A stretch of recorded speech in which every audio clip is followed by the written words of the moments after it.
Hola amigos, que tengan un tremendo hiper mega saludazo con doble Z, saludazo de Cusatón. Bienvenidos a un nuevo video. Oremos hoy a nuestro Padre Celestial para que no caigamos en las manos de falsos profetas que hacen que hasta los elegidos sean engañados y se pierdan, porque muchos son los llamados y pocos los escogidos. En el nombre de Jesús, amén. En este video voy a hablarles de este predicador llamado Jim Staley. Vamos a desenmascarar a este señor, a su falsa doctrina. No va a quedar duda de cuál es su agenda, de lo que hace y de cómo engaña a millones de cristianos que inocentemente ven sus videos.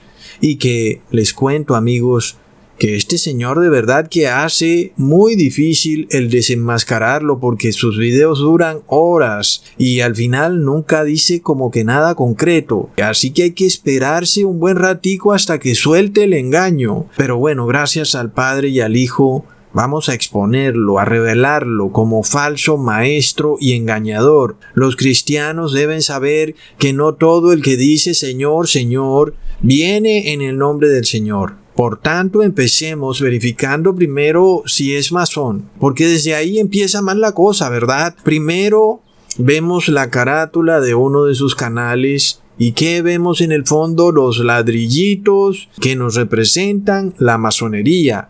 Este símbolo de los ladrillitos siempre lo vamos a estar viendo cuando está la masonería de por medio. Por supuesto que nosotros no nos vamos a guiar por una sola cosa, ¿cierto?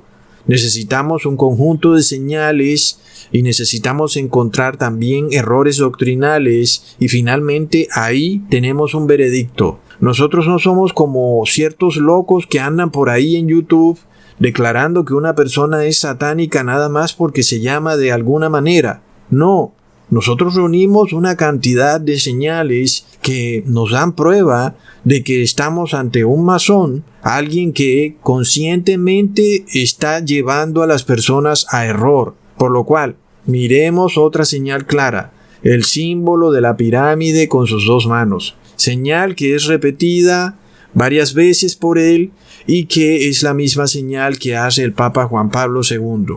Jim Staley es uno de los exponentes de esta nueva doctrina, esta corriente llamada judeo-mesiánica, en la cual la salvación está en aprender hebreo. Si tú aprendes hebreo y pronuncias los nombres de Dios en hebreo, estás salvado. Plop. Bueno amigos, ahora, muchas personas no entienden que lo que en realidad se les está enseñando es el Talmud. No es la Torá, amigo, es el Talmud.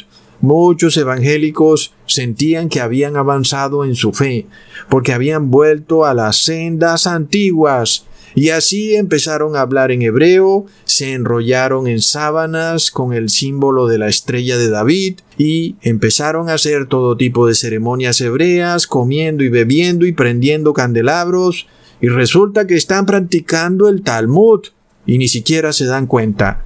Pero vamos por partes, amigos. Leamos en Jeremías capítulo 6, versículo 16. Así dijo Jehová: Paraos en los caminos y mirad y preguntad por las sendas antiguas cuál sea el buen camino, y andad por él, y hallaréis descanso para vuestras almas. Mas dijeron: no andaremos.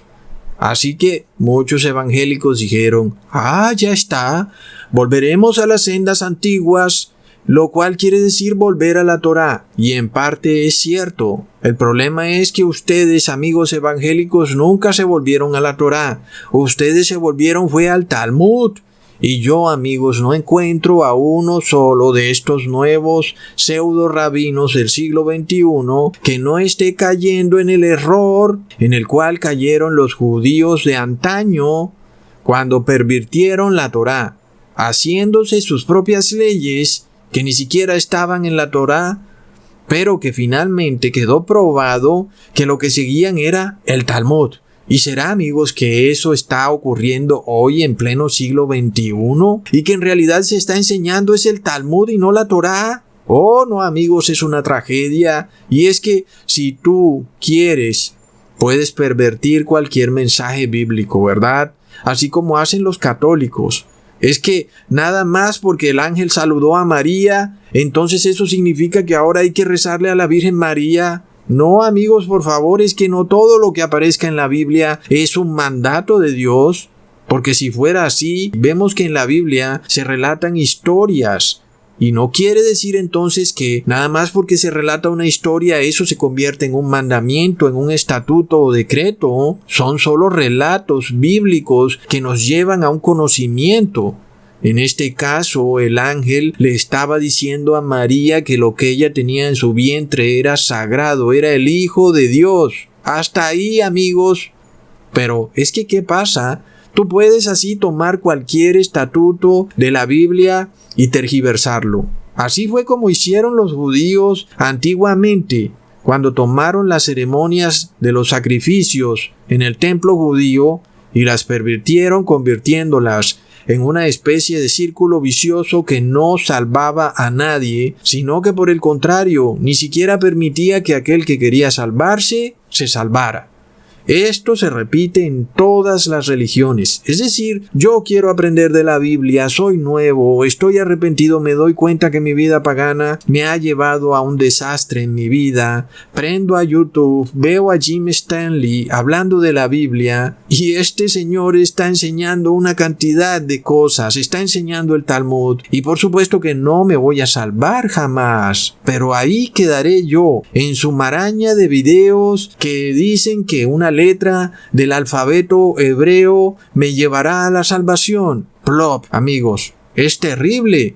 Peor aún es esta doctrina que dice que yo estoy salvado nada más porque digo Yahshua o Yeshua. Oh, no, amigos. Ahora, con relación a este señor Jim Staley, él declara que cada letra del alfabeto judío tiene un significado místico en la Biblia. Y es así como este señor se jala 14 videos, cada uno de 1 hora, para explicar el significado místico de cada letra hebrea en la Biblia. Por supuesto que si tú te quieres inventar algo, te lo vas inventando y punto. Y luego le agregas un versículo y ya está. Pero, amigos, yo voy a dar prueba de lo que digo, porque yo doy prueba. Yo no me ando inventando cosas. Vamos a ver si este señor viene de Dios o no viene de Dios. Ahora, como es la norma de esta doctrina judeo-mesiánica, ellos todo lo tienen que andar traduciendo al hebreo. Los idiomas normales, el inglés, el francés, el español, no sirven para nada para estudiar la Biblia. Ellos, como ellos saben hebreo, son los nuevos ungidos. Por lo cual, este señor muestra que el nombre del Padre en letras hebreas tiene un significado espiritual grandísimo, pero no solo ahora en letras hebreas, sino que también en escritura jeroglífica hebrea, a lo que él llama jeroglíficos pictóricos. Y a que no adivinan cómo se escribe el nombre del Padre en esos jeroglíficos pictóricos hebreos, con una letra G al revés y el símbolo de un toro, plop. Como sabemos, la G es el símbolo de la masonería. Otra prueba más. Y el toro con cachos yo no tengo ni qué decir qué simboliza, ¿verdad? Porque simboliza a Belcebú, amigos. Pero vamos a detenernos un momentico en este punto. He aquí un señor que dice que predica las sendas antiguas. ¿Acaso no dice el segundo mandamiento, no te harás imágenes?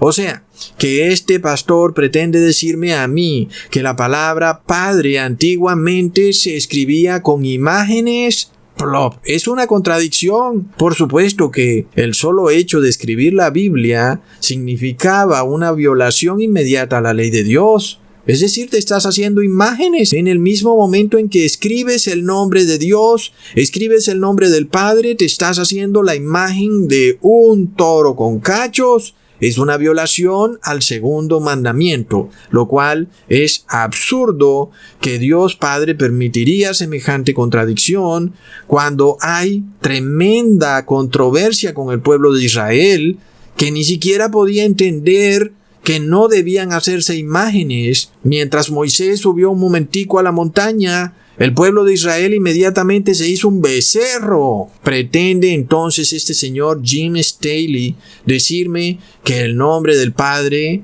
tiene implícita la figura del becerro. No, amigos, no. Uno no puede tomar las letras y convertirlas en imágenes Y ya vimos algo parecido con este pseudo rabino Javier Holgorio, quien se arrodilla ante la imagen del nombre del Padre. Pero es que, amigos, todo empieza cuando practicamos el evangelio de la prosperidad, del cual los evangélicos son maestros. ¿Qué pasa?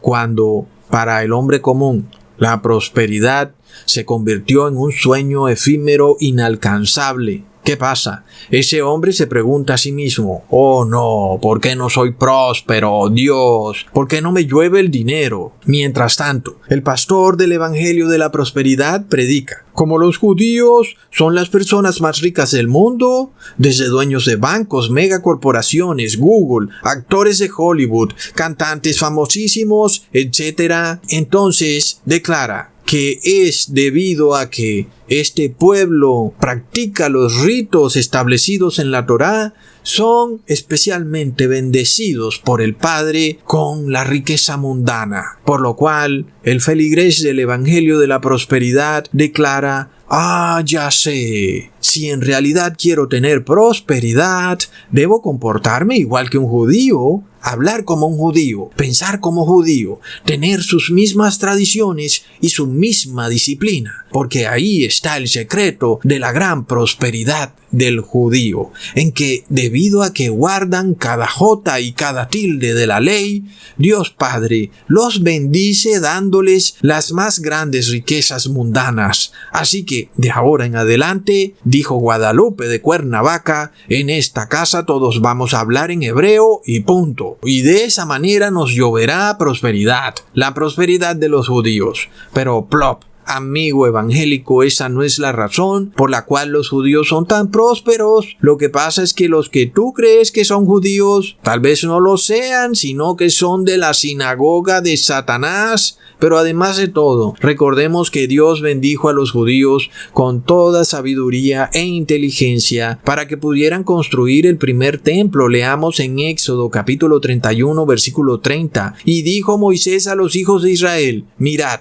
Jehová ha nombrado a Bezaleel, hijo de Uri, hijo de Ur, de la tribu de Judá, y lo ha henchido de espíritu de Dios, en sabiduría, en inteligencia y en ciencia, y en todo artificio, para proyectar inventos, para trabajar en oro y en plata y en metal. Así que esa es una de las razones por las cuales algunos judíos tienen un coeficiente intelectual superior al promedio.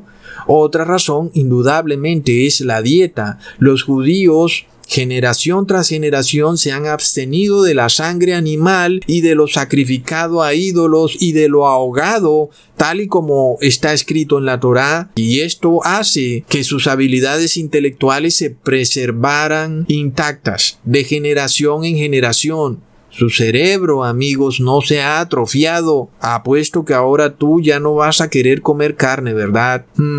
Ojo con el evangelio de la prosperidad. Por otro lado, es pecado usar las bendiciones de Dios para conseguir tus propósitos egoístas, dinero y riqueza mundanos, y no ayudar a la palabra de Dios, a su expansión. Porque es que en primer lugar, Dios bendijo a los judíos para que construyeran el templo, no para que se hicieran ricos fundando bancos e imprimiendo dinero falso.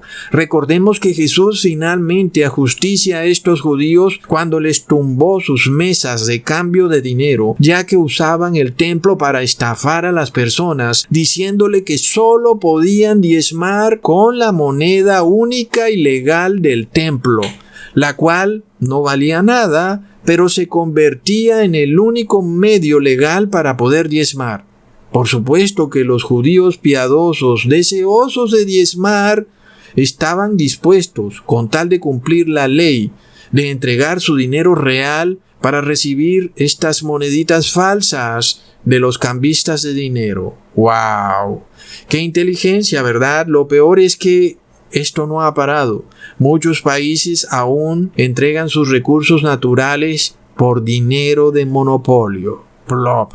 Tremendo. Y es que cuando la inteligencia es usada para la maldad, claro que vendrá la riqueza mundana, porque este es el mundo de la maldad. Y bueno, amigos, Siguiendo con la muy penosa tarea de tener que ver los videos de este señor Jim Staley, ya voy por el tercer video en donde este señor muestra que la palabra Aleph fue escrita usando el símbolo del toro y que cuando Dios dijo yo soy el alfa, entonces no quiso decir yo soy el principio, sino que tal vez habría querido decir yo soy el toro. Plop.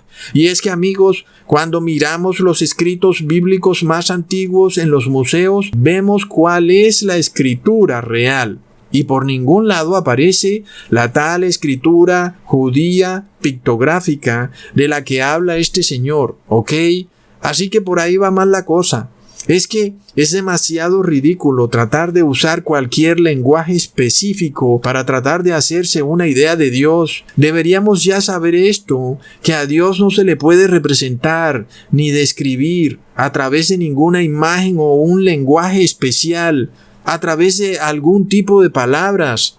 Es que ellos mismos caen en el error de su propio concepto. El nombre de Dios es impronunciable porque a Dios no lo podemos describir, porque nuestra naturaleza humana no lo puede comprender. Por lo tanto, nosotros no podemos andar creyendo que porque lo pronunciamos en hebreo entonces estamos salvos, amigos. Entonces, nosotros cuando leemos la Biblia tenemos que entender los conceptos que Él declara en su palabra y que nos permiten entender la gloria de Dios.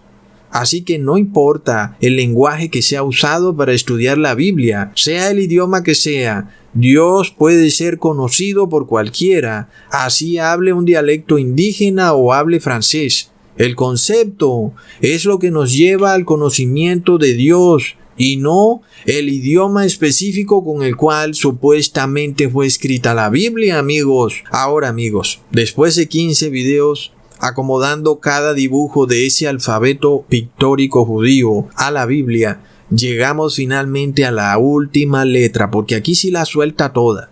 La letra Taf. Y esto no se lo está inventando él, esto es real, en donde en el alfabeto pictórico judío la letra Taf le corresponde el símbolo de la cruz. Y esto es real, amigos, esto es real. Y como sabemos, Jesús no murió en una cruz, pues los judíos sabían muy bien que la cruz es un símbolo pagano que data del imperio babilónico, que proviene de la letra T de Tamuz. Pero, amigos, pongan atención, ¿qué pasa cuando tú no crees en la Torá, sino que realmente crees es en el Talmud? Y resulta que gran parte del Talmud fue escrito cuando el pueblo judío estaba precisamente en Babilonia. Pero amigos, imaginémonos este razonamiento porque este es el error que quiero mostrarles. Como la letra Taf indudablemente se parece a un clavo, muchos dicen, ¡ay, qué coincidencia! Como la letra Taf se parece a un clavo, y en la pictografía judía la letra Taf es una cruz. Entonces, esto quiere decir que hay una profecía mesiánica oculta que nos muestra que el Salvador sería clavado en una cruz. Y es que cuando nosotros nos salimos de la Biblia para usar nuestra imaginación y buscar pretextos para cuadrar doctrinas alocadas, amigos, vamos directo al precipicio. Aquí es donde quiero mostrarles el grave error de adentrarnos en este mundo, de leerlo todo en hebreo y de andar buscando similitudes con símbolos pictóricos hebreos para tratar de sacar alguna doctrina nueva que haga que la gente quede como que ¡ay, qué doctrina tan interesante! No, amigos, la Biblia claramente nos dice que Jesús fue colgado en un palo, en una estaca o poste, en un madero, y la cruz son 2 maderos. No es un madero. Ahora, ustedes no se alcanzan a imaginar cómo este tipo de doctrinas pueden llevarlos a la perdición total. Porque ustedes dirán, ¡oh, Cusatón, pero quién va a caer en este engaño! Miremos, amigos, la doctrina que este señor dice y miremos cómo la letra Taf en realidad significa pacto o señal.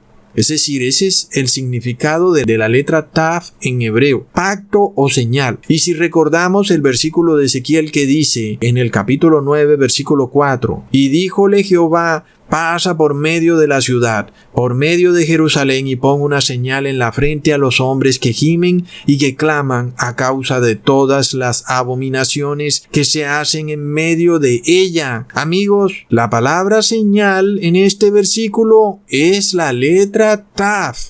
¿Entienden? Ustedes ya se podrán imaginar para dónde va la cosa. Miremos, amigos, en lo que desemboca el estar mirando estas traducciones hebreas y estar buscando símbolos.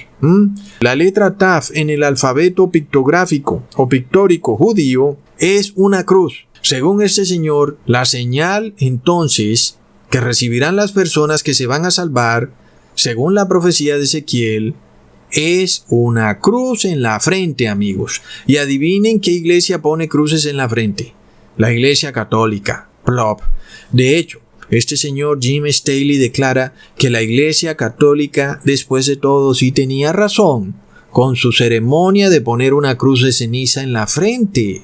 Oh, no, amigos, ceremonia que primero que todo no es bíblica y no aparece ni en la Torá, ni en el Nuevo Testamento, ni por ningún lado. Entonces, amigos, miremos cómo este señor usa el idioma hebreo para establecer algo que parece, entre comillas, lógico si tú no conoces la Biblia. Miremos cómo él te está mostrando que la letra Taf significa señal y que si tú la comparas con el idioma pictórico judío, la letra Taf significa cruz. Y si vemos que Dios va a poner una señal en la frente de las personas que se salvarán, esto querría decir que esa señal será una cruz. Y que por tanto los que reciban la cruz de cenizas en la frente serán los que se salvarán. Tremendo. Ahí tienen el problema de andar aprendiéndose el Talmud sin que ni siquiera se den cuenta. Ahora, yo no condeno ningún libro. Si tú quieres y tienes tiempo de leerte los 63 libros que componen el Talmud, claro que puedes leértelo. No estoy aquí en una cacería de brujas o en la Inquisición 2.0. Por supuesto que no. Sin embargo, tenemos que entender que nosotros no podemos andar elaborando doctrinas en base a símbolos o idiomas. Pero es que cuando tergiversamos la palabra de Dios, tratando de abusar de un idioma, vamos directo a la perdición. Recordemos, amigos, que la cruz es una constelación del zodiaco. ¿Y qué dijo el Padre sobre hacerse imágenes del zodiaco? Leamos en Deuteronomio capítulo 4, versículo 19. Y porque alzando tus ojos al cielo y viendo el sol y la luna y las estrellas y todo el ejército del cielo, es decir, las constelaciones, no seas incitado y te inclines a ellos y les sirvas, que Jehová tu Dios los ha concedido a todos los pueblos debajo de todos los cielos. Pero es que la historia se repite. La estrella de Refán hoy en día es la cruz, amigos. Todo el que se haga una cruz o tenga una cruz está bajo pecado de muerte. Pero miremos cómo lo declara el mismo apóstol Pedro. Leamos en Hechos capítulo 7, versículo 42. Y Dios se apartó y los entregó que sirviesen al ejército del cielo, como está escrito en el libro de los profetas. Me ofrecisteis víctimas y sacrificios en el desierto por 40 años, casa de Israel. Por supuesto que no sacrificaban a Dios, sino a la estrella de Refán, amigos. Así que ponga atención, este señor Jim Staley enseña a volver a las sendas antiguas, a la Torá. No, amigos, lo que está enseñando es que te pongas el sello. ¿Y qué sello es? La cruz de Roma, la cruz de Tamuz, que es la misma estrella de Refán. Plop. Entonces, tal vez si te esté haciendo volver a la senda antigua, solo que no a la Torá, sino al Talmud. Plop.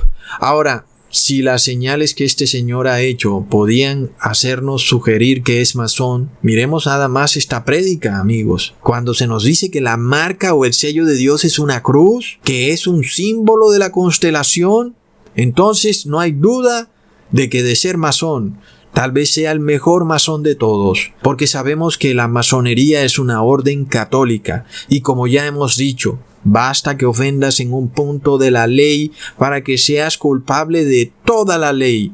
¿Cómo es que este señor, supuestamente exponente de la Torá, pero te declara que debes ponerte una señal de una constelación en tu frente, que es una clarísima violación de la Torá. Plop. Ahí van y vienen las contradicciones con estos judíos mesiánicos.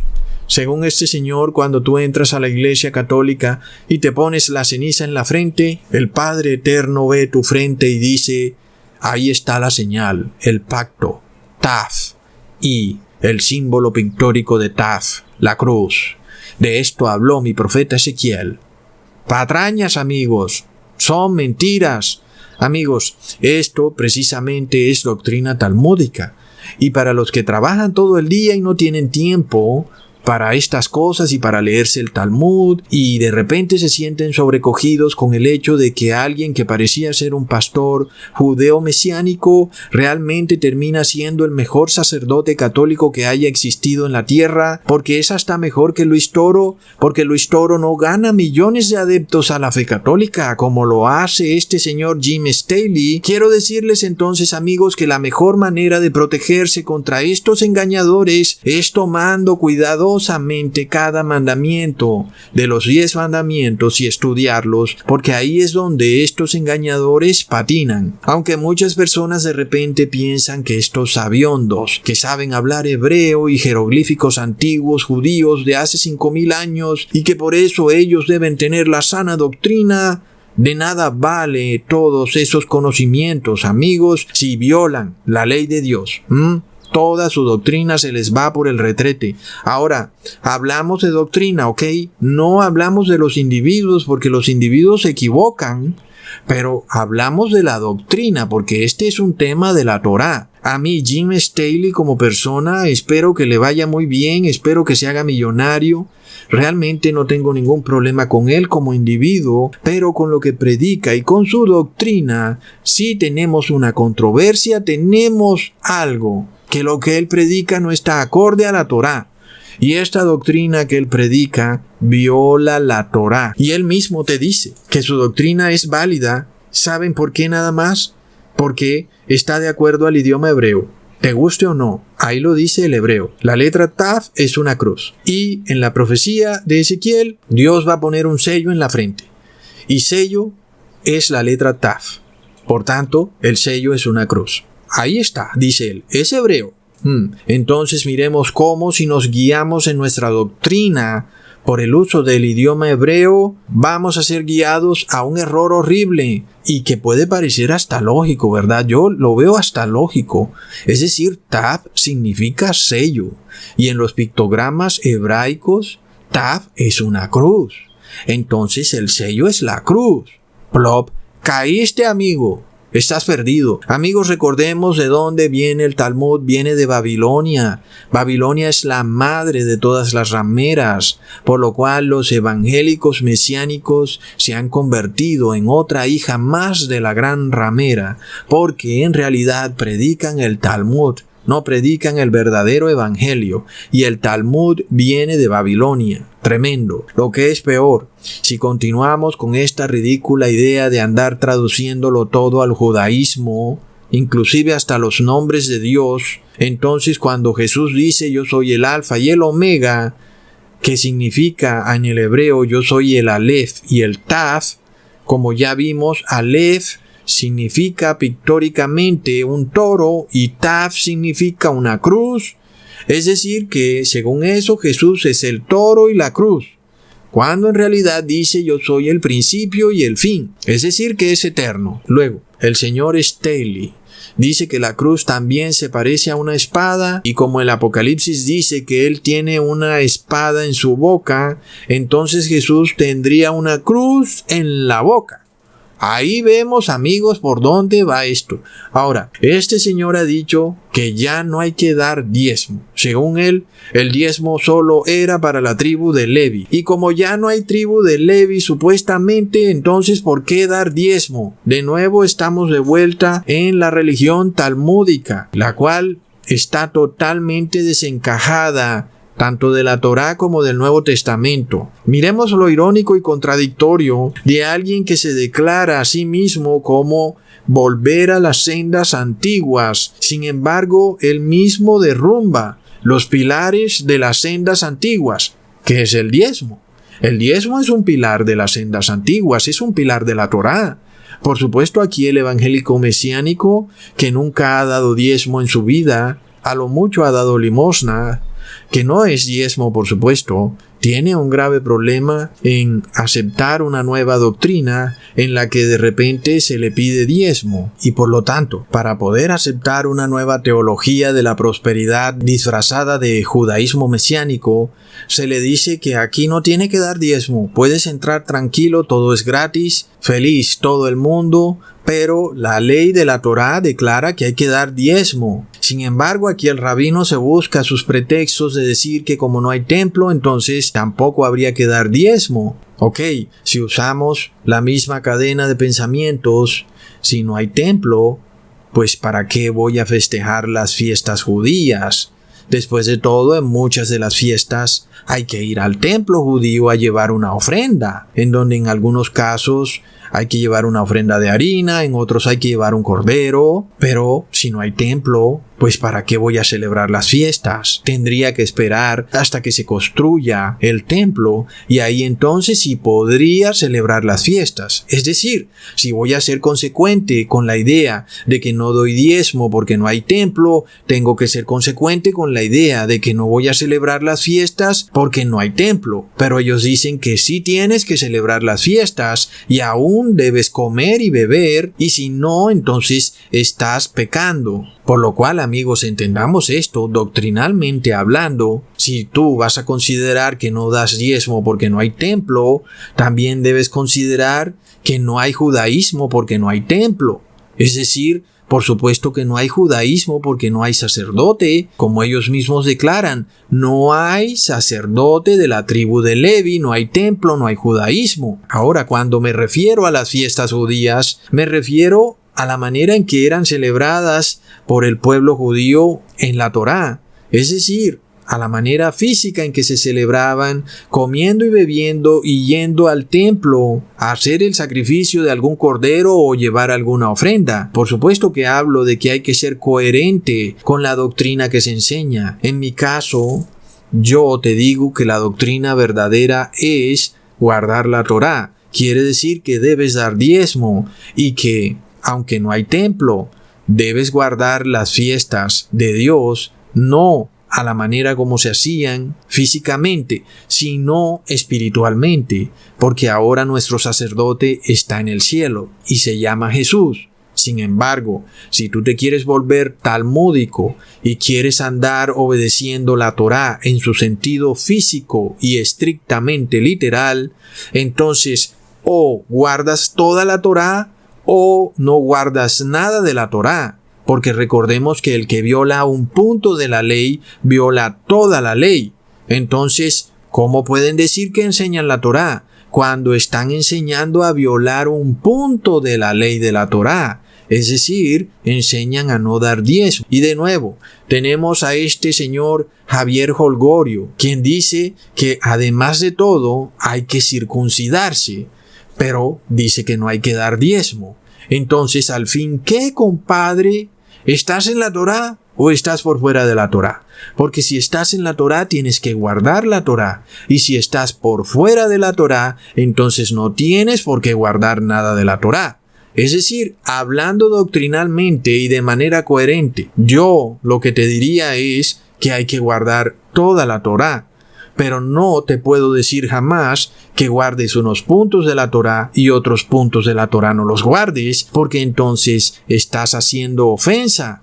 Por supuesto, amigos, que nosotros no vemos la Biblia como el Talmud, que es lo que ellos llaman Torá.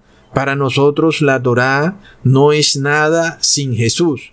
Para nosotros sí hay templo, y ese templo está en el cielo, y Jesús es nuestro sacerdote. Y las fiestas las celebramos espiritualmente, arrepintiéndonos. Y también hay que circuncidarse, pero espiritualmente, no literalmente, no en su sentido físico.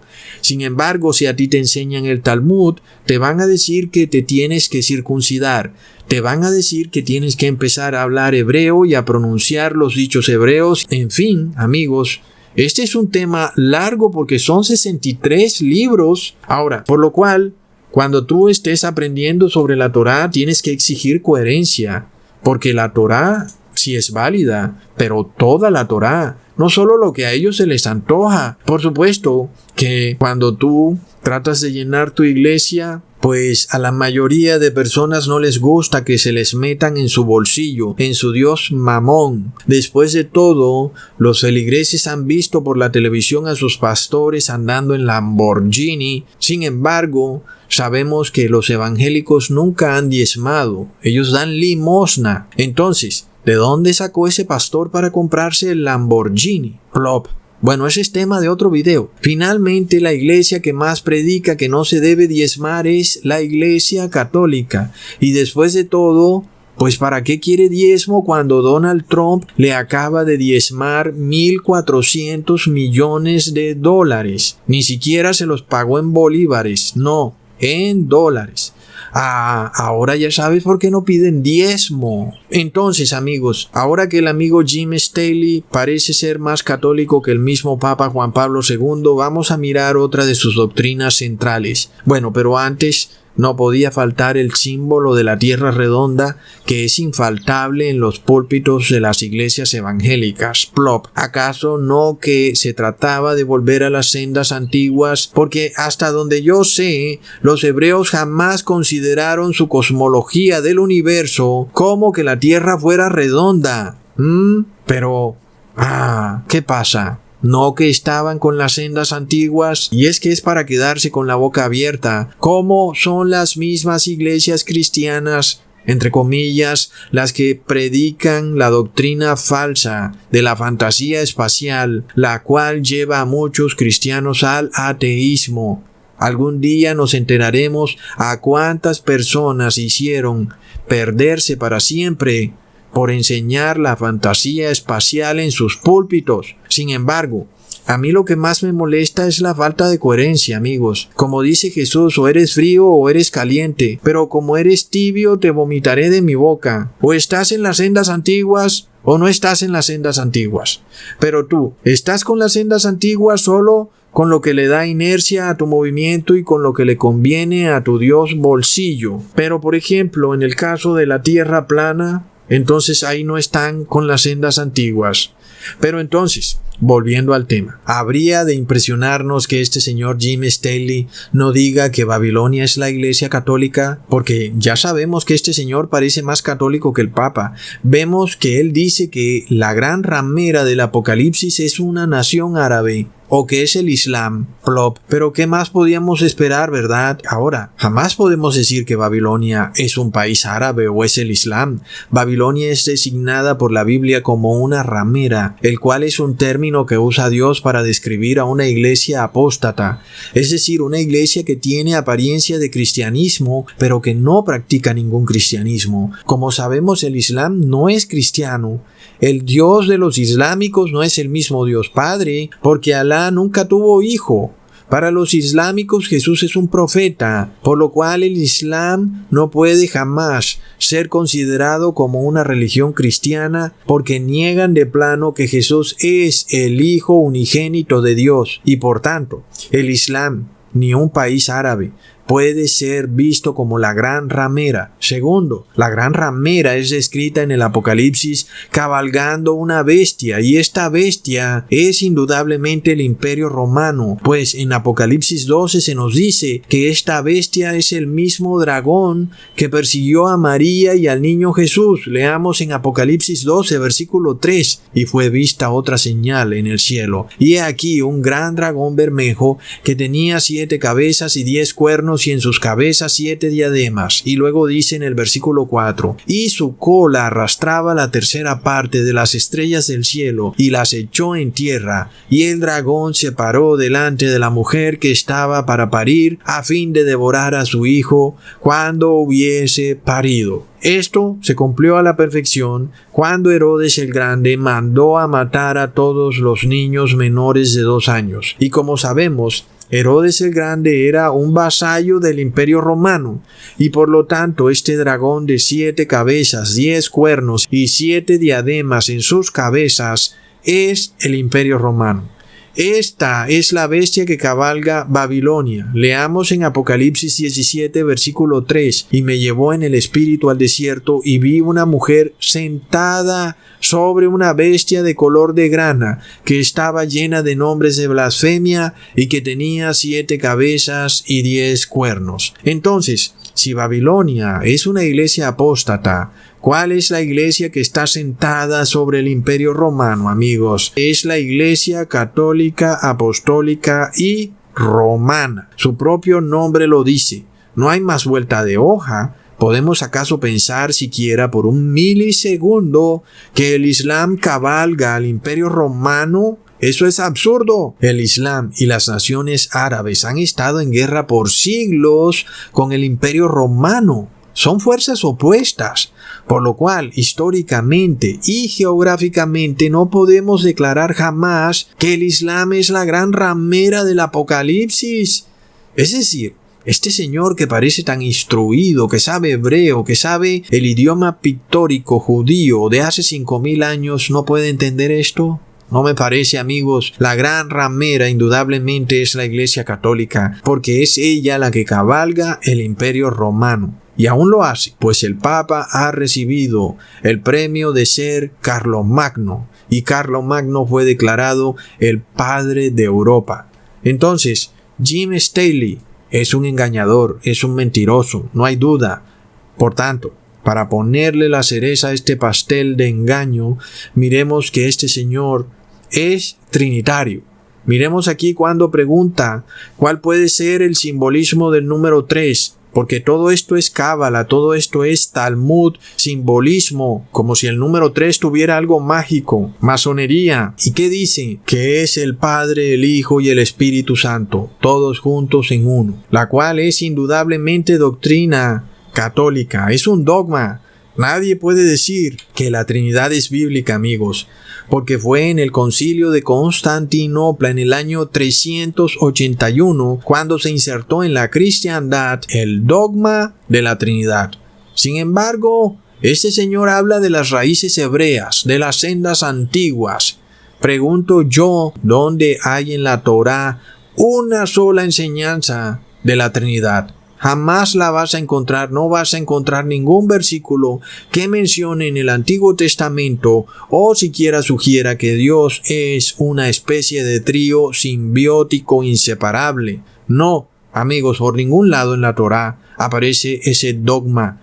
La doctrina, el dogma trinitario, rotundamente niega al Padre y niega al Hijo, porque para la Trinidad solo existe un solo Dios, y luego, para ellos, las manifestaciones son del Padre, del Hijo y del Espíritu Santo, pero que al final es el mismo Dios que ha decidido ponerse un disfraz, porque así le ha parecido, en donde unas veces es Padre, otras Hijo y otras Espíritu Santo, pero que al final es el mismo Dios.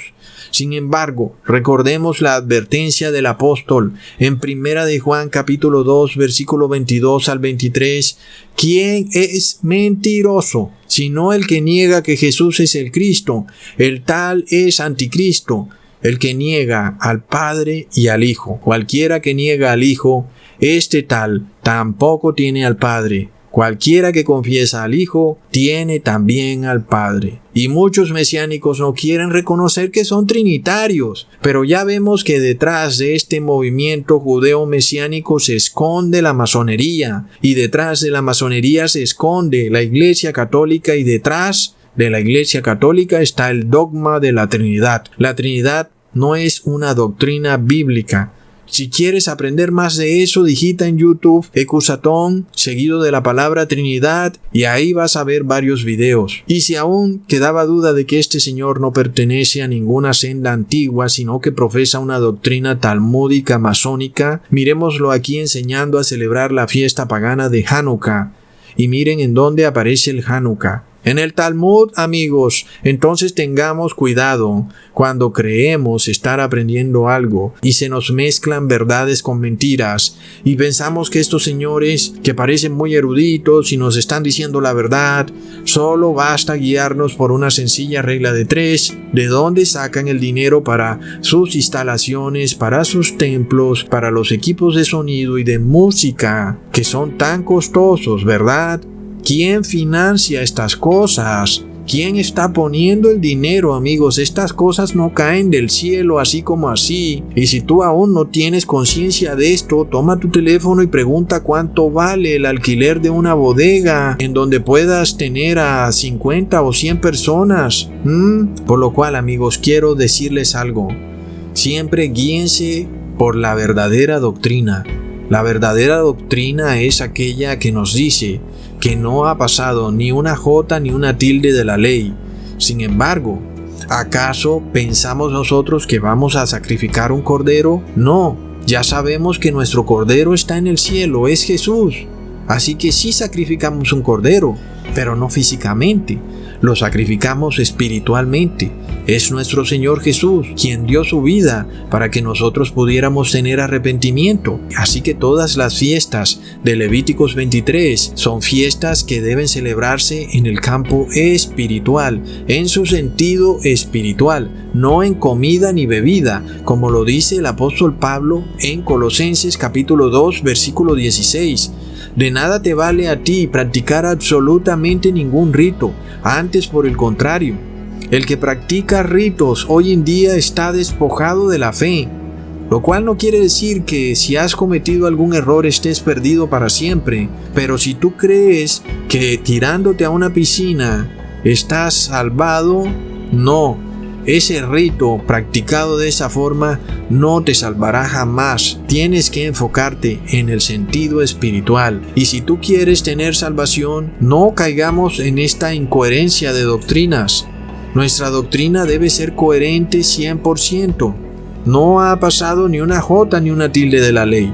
No podemos tomar unas cosas de la ley y dejar otras. No podemos decir que el diezmo es espiritual porque la iglesia de Cristo todavía está aquí en la tierra y el diezmo no es para Jesús, es para la iglesia. Así que, amigos, estas leyes son válidas y también son válidas las leyes que nos llevan a Cristo. Toda la ley es válida. No ha pasado ni una jota ni una tilde de la ley. Hasta pronto, amigos.